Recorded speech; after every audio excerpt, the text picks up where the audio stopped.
தமிழ் பேசும் அனைத்து நல்லவங்களுக்கும் வணக்கம். மீண்டும் ஒரு முறை தமிழ் டெக் செய்திகளில் உங்களை சந்திப்பதில் மிக்க மகிழ்ச்சி. தமிழ் டெக் செய்தி 205வது எபிசோடுக்கு உங்களை அன்புடன் வரவேற்கிறேன். இன்றைய முதல் நியூஸ் என்னன்னு பார்த்தீங்கன்னா, நத்திங் ஃபோன் 4Bன்ற ஸ்மார்ட் ஃபோன் வந்து இப்படி தான் இருக்க போகுதுன்ற டிசைன்லாம் அவங்க வந்து கொடுத்துட்டாங்க. Design looks very interesting. நான் அப்கமிங் ஸ்மார்ட் ஃபோன்ஸில் சொன்ன மாதிரி தான் சிஎம்எஃப் ஃபோனை கொண்டு வந்தால் ரேட் அதிகமாக போயிடும்ன்ற மாதிரியான ஒரு விஷயத்தை சொல்லிட்டு அந்த ஃபோனை தான் இவங்க 4Bன்ற பேரில் கொண்டு வராங்களோ அப்படின்ற சந்தேகம் எனக்கு இருக்குது. இன்னும் எனக்கு இதை பற்றி முழுசாக வந்து தெரியல. மேபி லான்ச் ஆகும்போது என்ன எதுன்றது பார்க்கலாம். ஜூலை 7ஆம் தேதி வந்து லான்ச் ஆகுது. இன்னும் எனக்கு ஃபோனும் வரல. ஸ்னாப்டிராகன் 6 Gen 4 அப்படின்னு சொல்லக்கூடிய ப்ராசஸர் அண்ட் பட்ஜெட் வந்து 30,000 ரூபாய்க்குள்ள. இப்போ தெரியுதா? ஏன்னா சிஎம்எஃப் ஃபோன் 2 Pro வந்து 18,000 ரூபாய் இருந்தது. இது வச்சா 30,000 ரூபாய் தான் வைக்கணும். அப்போ சிஎம்எஃப் பிராண்டிங் அப்படின்றது பட்ஜெட் செக்மெண்ட் பிராண்டிங். அதில் கொண்டு வந்துட்டு நம்ம ப்ரைஸிங் அதிகமாக வச்சா எல்லாருமே வந்து பயங்கர பேக்லாஷ் வரும். அப்படின்றதுனால இந்த ஸ்மார்ட்டான முடிவை அவங்க எடுத்துருக்கிறதா which I feel personally. Let's see எப்படி இருக்குன்னு. OnePlus 15S அப்படின்ற ஸ்மார்ட் ஃபோன் இந்தியாவில் மேபி லான்ச் ஆகாது அப்படின்றத போல் ஒரு சில லீக்ஸ் ரூமர்ஸ் வந்து போய்கிட்டு இருக்கு. அதாவது இந்த காம்பாக்டான ஃப்ளாக்ஷிப் ஸ்மார்ட் ஃபோன் நம்ம ஏற்கனவே வந்து 15T சைனாவில் இருந்த அந்த ஸ்மார்ட் ஃபோன் தான் இந்தியாவில் 15S அப்படின்ற பேரில் வரும்னு சொல்லி நான் உங்களுக்காக இம்போர்ட் பண்ணி வீடியோலாம் கவர் பண்ணி ரிவ்யூ வந்து போட்டுட்டேன். அந்த ஸ்மார்ட் ஃபோன் ஆக்சுவலி ஒரு நல்ல ஸ்மார்ட் ஃபோன். பட் இந்தியாவில் இப்போ ப்ரைஸிங்லாம் பயங்கரமாக ஏறிட்டு இருக்கு. அதனால் இதை நம்ம இந்தியாவில் லான்ச் பண்ணும்போது அதிகமாக ப்ரைஸ் வச்சா அவனை வாங்க மாட்டாங்க அப்படின்ற மாதிரியான ஒரு கருத்துக்கர் நிலவரம் தான் அவங்களே சொல்லிக்கிட்டு இருக்காங்க. ஏன்னா பட்ஜெட் சீரிஸுக்காகவே OnePlus N6 அப்படின்ற ஒரு பேரில் ஒரு ஃபோனை லான்ச் பண்ணியிருக்கிறாங்க. அது OnePlus ஃபோனா அப்படின்ற மாதிரியே சந்தேகமாக இருக்குது. நம்ம ரிவ்யூ டெஸ்டிங் போயிட்டுருக்கு. சீக்கிரமாக வரும். வந்த உடனே இந்த ஃபோனை பற்றி முழுசாக தெரிஞ்சுக்கோங்க. அடுத்ததாக ரியல்மியுடைய CEO வந்து இப்போ குவிட் பண்ணிட்டாரு. காரணம் என்னென்னா ஹெல்த் இஷ்யூ அப்படி இப்படின்னு சொல்லிட்டு இருக்காங்க. பட் நாங்கள் இண்டஸ்ட்ரியில் இருக்கிறதுனால we know what exactly going around ஓரளவுக்கு. காரணங்கள் எதுவாக வேணாலும் இருக்கலாம். பட் உண்மையான காரணம் என்னன்னு பார்த்தீங்கன்னா, ஓப்போக்கு கீழே இருக்கக்கூடிய நிறைய சப் பிராண்ட்ஸ் எல்லாம் இணைச்சி ஒரே ஆப்ரேஷன்ஸ்குள்ளே கொண்டு வரதுக்கான பிளான் தான் இது. அதாவது சொல்ல போனால் ரியல்மி அண்ட் OnePlus இந்தியாவை பொறுத்த வரைக்கும் ஒன்றாக இணைந்து செயல்படுவதற்கான வாய்ப்புகள் ரொம்ப அதிகம். ஏன்னா ஒவ்வொரு டீமுக்கும் தனித்தனியாக வச்சு டிசைன்லேருந்து எல்லா விஷயங்களும் போட்டு பண்ண வேண்டிய அவசியம் இல்லை. ஓப்போன்றது தான் மெயின் பிராண்ட். அதுக்கு கீழே இருக்கக்கூடிய சப் பிராண்ட் இது ஒன்றாவே இருந்து மேபி OnePlus தனியாக ரியல்மி தனியாக இருக்கும். பட் உள்ளுக்குள்ளே நடக்கக்கூடிய ஆப்ரேஷன்ஸ் எல்லாமே வந்து சிங்கிள் கம்பெனியாக வந்து ரன் ஆகும் அப்படின்ற மாதிரியான பிளானில் வந்து பண்ணிட்டு இருக்காங்க. ஓஎஸ்லேருந்து டெவலப்மெண்ட்லேருந்து எல்லாமே. And it is not new. ஏன்னா நம்ம வந்து ஒரு 6 வருஷத்துக்கு முன்னாடி சைனா போனப்போ அப்போது OnePlus உடைய அது ஓப்போ உடைய ஃபேக்ட்ரிக்கு தான் போனோம். அங்கே ரியல்மி ஃபோன்ஸ் எப்படி தயாரிக்கிறாங்கன்னு பார்த்தோம். சரியா? Oppo factory, Realme phones. ஆனால் நடுவில் OnePlus ஃபோன்ஸும் அங்கே தயாரிச்சிட்டு இருந்தாங்க. அடுத்த ஜென்ரேஷன் என்னன்னு சொல்லிட்டு நாங்கள் எல்லாத்தையுமே பார்த்துருக்கோம். ஆக்சுவலி ஏற்கனவே இருந்த விஷயம் தான். இன்னும் கொஞ்சம் ஸ்ட்ரீம்லைன் பண்ண போகிறாங்க. Simple as that. இது வரைக்கும் நீங்கள் ஒரு ஸ்மார்ட் ஃபோனை எப்படி தயாரிப்பாங்க அப்படின்ற அந்த வீடியோ நீங்கள் பார்க்கலன்னா பழைய வீடியோ தான், கொஞ்சம் மொக்கையாக தான் இருக்கும் வீடியோ. செக் பண்ணி பாருங்கள். அடுத்தது ஆப்பிள் வந்து நீ இப்படி பக்கத்தில் வந்து அலாரம் வேறு வச்சுருக்கிற. ஆனால் ஒரு நிமிஷம் நான் கட் பண்ணுறேன். A few moments later. ஃபோன்லாம் வேறு அடிச்சு நிற்குது. சொல்லு என்ன? ஆப்பிள் வந்து M6 Pro அப்புறம் M6 Max இந்த 2 சிப்பையும் வந்து ஸ்கிப் பண்ண போகிறாங்களா? ஏன்? டேரெக்டாக வந்து M7 Pro சிப் கொண்டு வருவாங்க. ஸ்பெஷலி ஏஐக்காகவே கொண்டு வராங்க. அதுலேயும் வந்து குறிப்பாக நியூரல் இன்ஜினியர்லாம் வந்து பவர்ஃபுல்லாக ஸ்ட்ராங்காக எடுத்து வராங்க. அப்போ தான் வந்து ஹெவியான ஏஐ டாஸ்க்லாம் வந்து அதால் பண்ண முடியுமா? சரி, நான் என்ன கேட்குறேன், அது M6 Pro M6 Maxன்ற பேர்லேயே கொண்டு வந்து அந்த ஹெவியான டாஸ்க்கெல்லாம் பண்ண வைக்கிறது பண்ணலாம். ஆனால் ஒரு ஜென்ரேஷன் அப்கிரேட் பண்ணோம்னா இன்னும் பவர்ஃபுல் அப்படின்னு அப்படி கிடையாது. அப்படி கிடையாது. இன்னொரு ஜென்ரேஷன் அதிகமாக போனால் எப்பா நீங்கள் இந்த ஜென்ரேஷனுக்கு காசை கம்மியாக கொடுக்கலப்பா, அடுத்த ஜென்ரேஷனுக்கு தான் ஹெவியாக நாங்கள் சார்ஜ் பண்ணுறோம்னு சொல்லி லாஜிக்கல் எக்ஸ்பிளேஷன் பண்ணுவீங்க. அது வந்து சைக்காலஜிக்கலாக நம்மளுக்கு வந்து ரொம்ப பவர்ஃபுல் அப்படின்னு காட்டுற மாதிரி இருக்கும். ஆனால் அது பண்ண வேலையை தான் வர நீ அப்ரூவர் ஆயிட்டியே. சூர்யா என்ன இப்படி பண்ணிட்டாரா? என்னடா ஆப்பிள் ரிங்லாம் வேறு கொண்டு வரீங்களா? ஆமாண்ணே, ஐரிங் அது பேர். அதில் வந்து ஹெல்த் ஃபிட்னஸ் இதெல்லாம் வந்து ட்ராக் பண்ணிக்கலாம். வந்து டிஸ்ட்ராக்ஷன் இந்த பேண்ட்ல இருக்கிற மாதிரி எல்லாமே அதிலே பண்ணிடும். அப்படிதான் கிட்டத்தட்ட நம்மளுக்கு டிஸ்ட்ராக்ஷன் இருக்காது. அது மட்டும் இல்லை, விஷன் ப்ரோவே இதை வச்சு கண்ட்ரோல் பண்ணிக்கலாம். அது மட்டும் இல்லை, இது வந்து விலை கம்மியாக வருமா? விலை கம்மியாக இருக்குன்றதுனால இந்த ஐரிங்கை வாங்கி விலை அதிகமாக இருக்கக்கூடிய ப்ராடக்ட்டை கண்ட்ரோல் பண்ணுறதுக்கு வேறு எதுவும் இல்லையே. நாங்கள் விஷன் ப்ரோ வாங்கணும், ஓடாத விஷன் ப்ரோவை. ஆமாம், விஷன் ப்ரோ தான் கையை வச்சே கண்ட்ரோல் பண்ணுறோம். அது எதுக்கு ரிங்கை போட்டு கண்ட்ரோல் தெரியல. நீ தான் வாங்கவே இல்லையே. சம்மந்தம் இல்லாதவங்களாம் போட்டாங்க, நீ வாங்கினுக்கணும். ப்ரைஸை வேறு ஏற்றி விட்டீங்க. இல்லைண்ணா, ஐரிங் கம்மியாக தான் வரும். இப்போ இது வந்ததுனால அது கம்மியாக வரும்னு சொல்லுவீங்க. அப்படி இருக்கலாம். அப்படிதான். போ கிளம்பு போ. எப்போ இந்த iPhone 18 Ultra வேற? அது வந்து iPhone Ultra. சரி, அது மட்டும் இல்லை, அதோட செகண்ட் ஜென்ரேஷன் வந்து இன்னும் கொஞ்சம் ஒய்டராக வருமா? இன்னும் வர்றதுக்கே வழியே வரல. வரும், இது நல்லா வரும். இதை விட அது நல்லா வரும். நேற்று தான் நண்பர்களே, நான் வந்து இது வரைக்கும் முட்டு கொடுக்கவே மாட்டேன்னு சொல்லி சத்தியம்லாம் வேற போட்டான். ப்ரைஸுக்கு நான் வேணாம், பரமபிதாவே வேணாம். ப்ரைஸ் ஆனால் அநியாயம் தான். ஆனால் ப்ராடக்ட் நல்லா தான் இருக்கும்.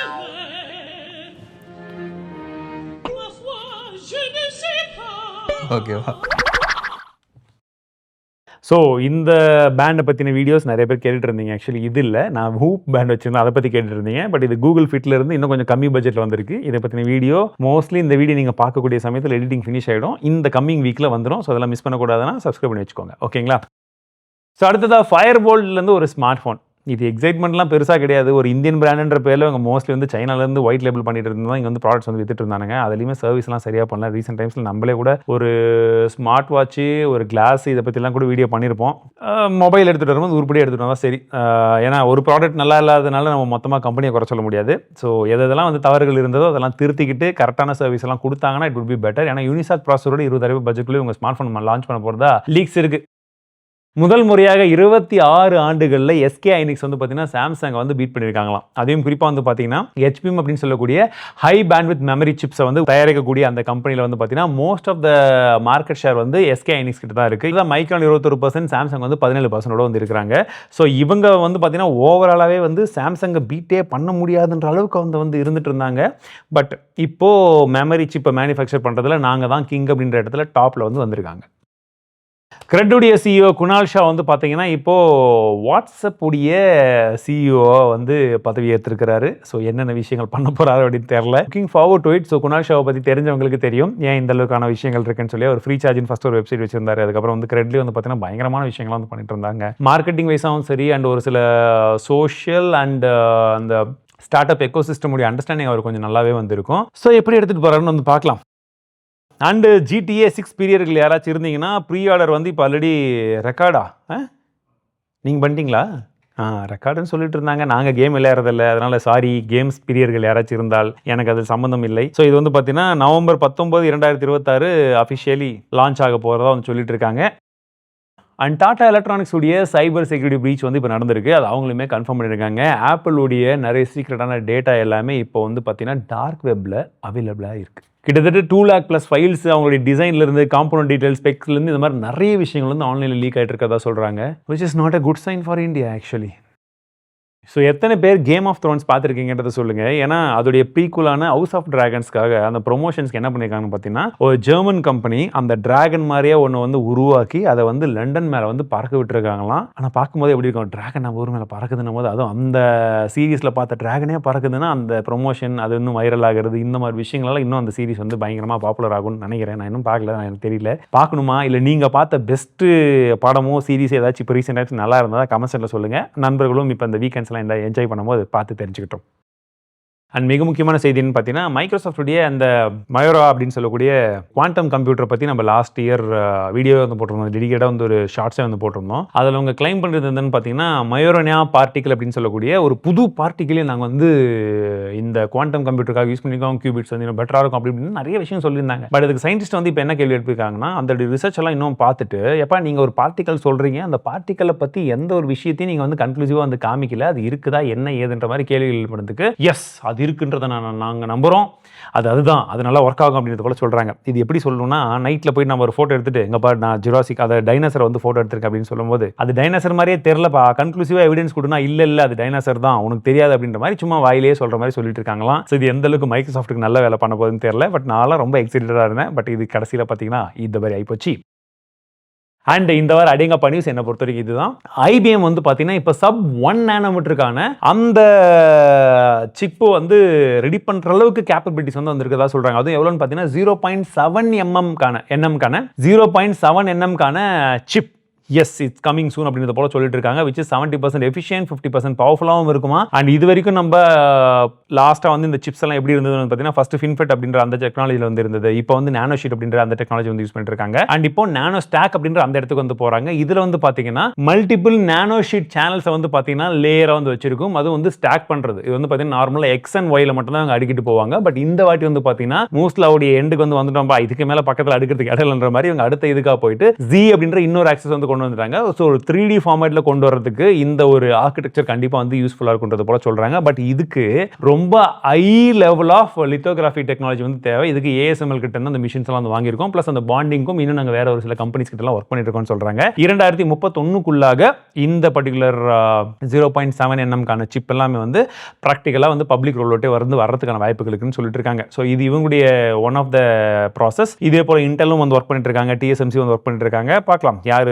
சீக்கிரமாக வந்து மார்க்கெட் கொண்டு வராங்கன்னு சொல்லிட்டு. அண்ட் IBM வந்து டேரக்டாக சிப் மேனுஃபேக்சரிங் வந்து இப்போ வரைக்கும் பண்ணல. பார்த்தீங்கன்னா ஃபுல் அண்ட் ஃபுல்லாக R&Dல அடுத்த கம்பெனிஸ்க்கு எந்த மாதிரியான டெவலப்மெண்ட் வந்து ரிசர்ச்சில் வந்து இருக்குது அப்படின்ற அந்த சிப் மேனுஃபேக்சரிங் வந்து பண்ணி கொடுக்குற இடத்துல தான் வந்து இருக்காங்க. But this is a good improvement. So honour வந்து பார்த்தீங்கன்னா 14,000 mAhக்கான ஒரு ஸ்மார்ட் ஃபோன் வந்து சீக்கிரமாக லான்ச் பண்ண போகிறதா ஒரு தகவல் வந்திருக்கு. ஸோ இது எந்த அளவுக்கு இன்ட்ரெஸ்டிங்காக இருக்க போகுதுன்னு தெரியல. ஏன்னா ஏற்கனவே நம்ம 10,000 பார்த்துட்டோம், 15, 18 வரைக்கும் சாம்சங்லாம் டெஸ்ட் பண்ணிட்டு இருக்கிறதா, 14, 18,000லாம் சாம்சங் டெஸ்ட் பண்ணிட்டு இருக்கிறதா தகவல் வந்திருக்கு. So let's wait and see. And இந்த வாரம் 4ஆம் தேதியிலிருந்து பார்த்தீங்கன்னா ஃப்ளிப்கார்ட் மற்றும் அமேசானில் சேல் வந்து ஸ்டார்ட் ஆக போகுது. பட் உங்களுக்கு எந்த சேல் தேவையோ அந்த ப்ராடக்ட்டை மட்டும் பார்த்து வாங்குங்க. ஏன்னா ரீசெண்ட் டைம்ஸில் ப்ராடக்ட்டுடைய ப்ரைஸ்லாம் ரொம்ப அதிகமாக ஏறிக்கிட்டு இருக்கு. ஸோ நம்ம சேனல்லையுமே வந்து பார்த்தீங்கன்னா தமிழ் டெக்கில் தொடர்ந்து பல வீடியோஸ் வந்து போடுவோம். ரிவ்யூஸ்ல இருந்து எப்படி ஒரு ப்ராடக்ட்டை வாங்குறது, உண்மையாகவே ஏதாச்சும் ஆஃபர் இருந்ததுன்னா அதை பற்றி நம்ம டெடிகேட்டடாக வீடியோ வந்து போடுவோம். இஃப் இன் கேஸ் நீங்கள் இன்னும் நம்மளை வந்து சப்ஸ்கிரைப் பண்ணலாம், சப்ஸ்கிரைப் பண்ணிக்கோங்க. ப்ளஸ் நம்ம வாட்ஸ்அப் சேனல், டெலிகிராம் சேனல்லாம் இருக்கும், அங்கேயும் வந்து ஜாயின் பண்ணிக்கோங்க.